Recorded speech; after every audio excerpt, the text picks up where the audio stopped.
বিগত সময় ধরে এখনো তুমুল জনপ্রিয় জুটি হয়ে আছে ফারহান আহমেদ জোবান ও তানজিন তিশা। অসংখ্য হিট নাটক রয়েছে এই জুটির ঝুলিতে। একের পর এক কাজের মধ্য দিয়ে জুটি হিসেবে করেছে বাজিমাত।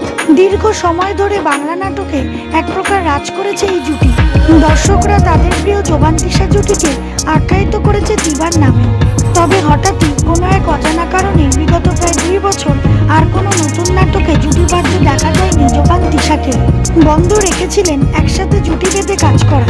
দর্শকের চাহিদা থাকলেও বিগত 2 বছরে আসেনি এই জুটির আর কোনো নতুন নাটক। অবশেষে অভিমানের বরফ গলে আবারও এক হয়েছে দিবান জুটি। শেষ হচ্ছে এই জুটির ভক্তদের অপেক্ষা।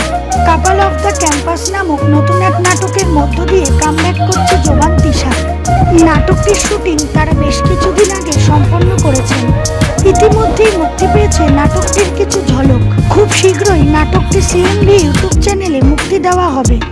তাই জোবান তিশার ভক্তদের মধ্যে বিশেষ এক উন্মাদনার সৃষ্টি হয়েছে আবারও তাদের দিবানকে পর্দায় একসাথে দেখার জন্য। অতএব বলাই যায় নাটকটি বেশ দর্শক জনপ্রিয়তা পেতে চলেছে। আশা রইল এই জুটি আবারও ভালো কাজের মধ্য দিয়ে বাংলা নাটকে নিয়মিত হবেন।